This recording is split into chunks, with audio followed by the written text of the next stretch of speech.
Pada kali ini, kami akan menjelaskan mengenai kerangka pada ikan.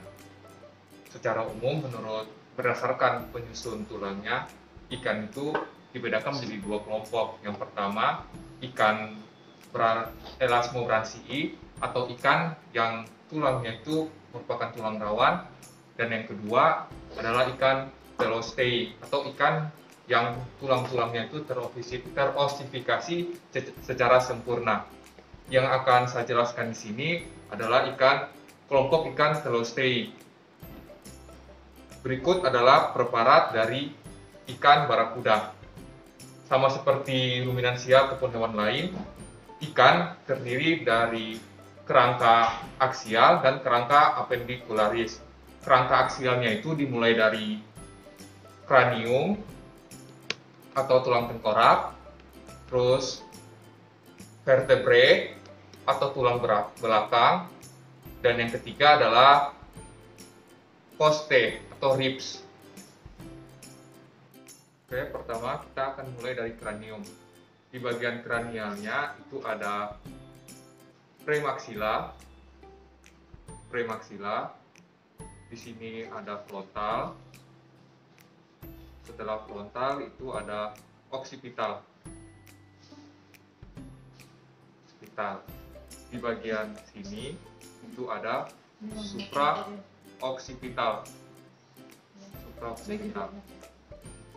Oke, kita ke sisi lateral. Di sini ada maxilla.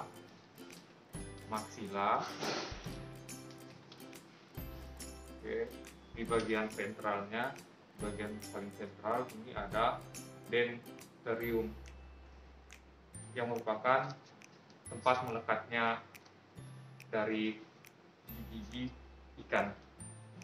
Oke, di sini ada operculum. Di kranialnya ada preoperculum. Di kranial dari preoperculum ada quadratus. Terakhir ini ada orbital atau capum orbital.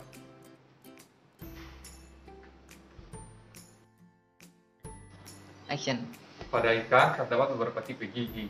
Pertama ada cardiform, kedua filiform, ketiga incisor, keempat kanin, kelima molaris, dan yang terakhir comlected.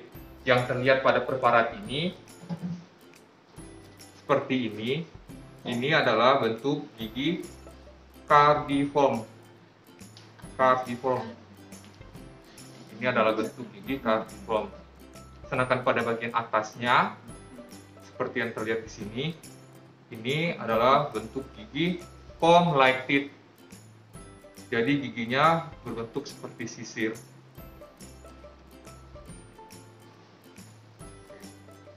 Nah, setelah kranium, kita akan berpindah ke vertebrae. Setelah kita membahas kranium, kita akan membahas vertebrae.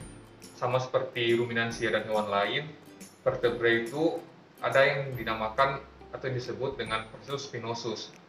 Di ikan ada dua processus spinosusnya. Di bagian dorsal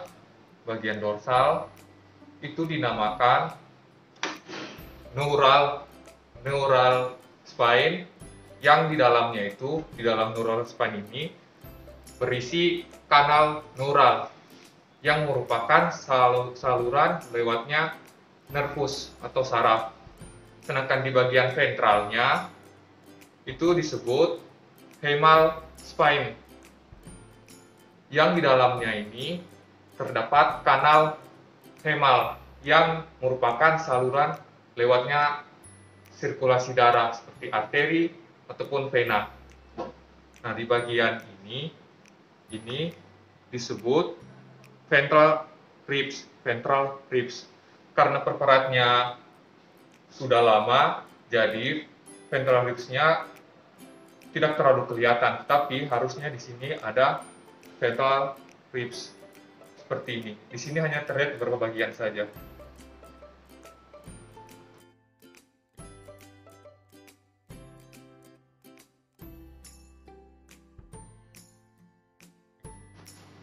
Oke, setelah kerangka aksial, kita beralih ke kerangka apendikularis.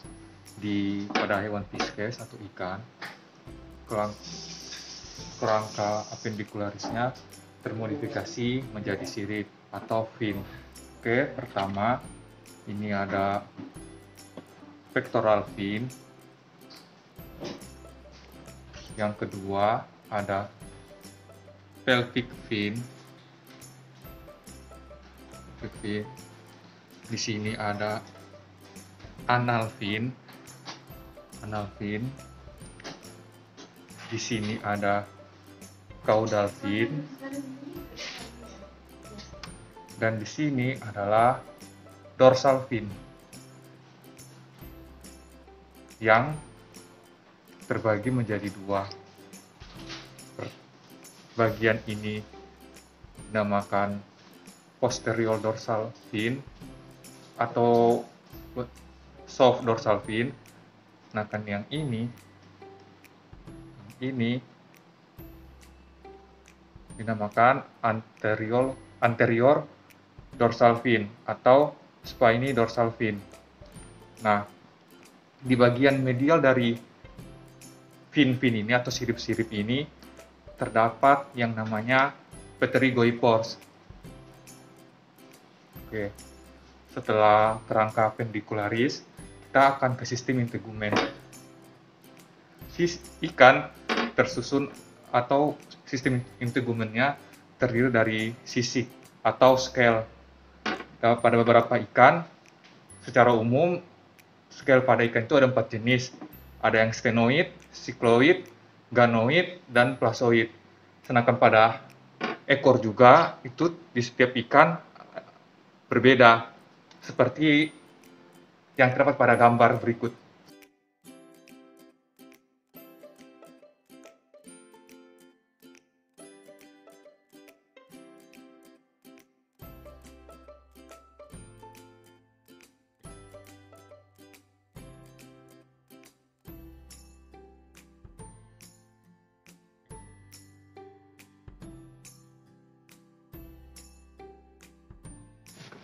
Pada kali ini kita akan membahas organ-organ dalam pada ikan. Ini merupakan ikan secara umum, yaitu ikan yang bernafas dengan menggunakan insang. Pertama, kita akan ke organ dari sistem respirasi. Pertama itu ada organ insang atau gills. Nah, di gills ini terdapat lembaran-lembaran, dan di setiap lembaran itu terdapat sepasang filamen. Nah, di dalam filamen lagi terdapat lamela yang merupakan tempat berdifusinya antara O2 dan CO2. Ini merupakan gills. Dan di bagian kranial atau anterior dari gills itu terdapat gills raker yang elastis. Ini berguna untuk menjaga insang agar ketika ikan tersebut makan atau menelan mangsa yang besar, tidak merobek atau merusak dari gills itu sendiri.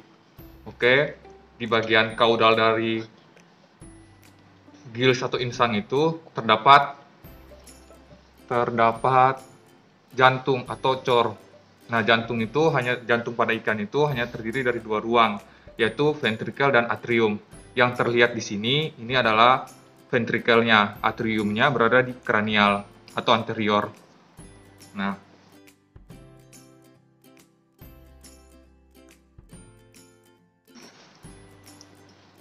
setelah organ dari sistem respirasi dan kardiovaskular, itu ada organ dari sistem pencernaan atau digesti.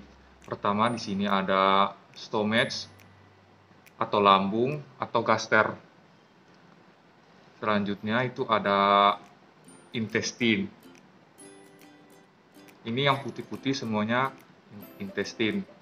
Setelah dari intestine itu akan bermuara ke vein atau kloaka di sini. Ke vein atau kloaka. Nah, di bagian ventral dari gaster atau stomach itu terdapat hepar atau liver. Nah, di bagian medial dari liver atau hepar ini terdapat yang namanya vesika velea atau gallbladder. Oke.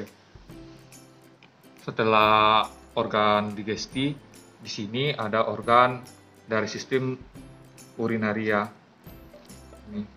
Pada ikan memiliki sepasang ren, yaitu ren dexter dan ren sinister, yang akan bermuara juga di vein atau kloaka. Selanjutnya di sini ada organ reproduksi, namanya di sini gonad. Nah, pada ikan memiliki kantung udara juga, namanya di sini swim bladder. Di bagian dorsalnya terdapat swim bladder di sini. Oke, sekian pembahasan kali ini. Terima kasih. Terima kasih yang sudah menyaksikan video kali ini. Semoga bisa memberikan manfaat dan ilmu kepada semuanya, terutama kepada rekan-rekan veteriner. Jika ada masukan, silahkan langsung komen di bawah, boleh, atau menghubungi admin di description box. Terima kasih saya ucapkan. Bye-bye. Salam veteriner.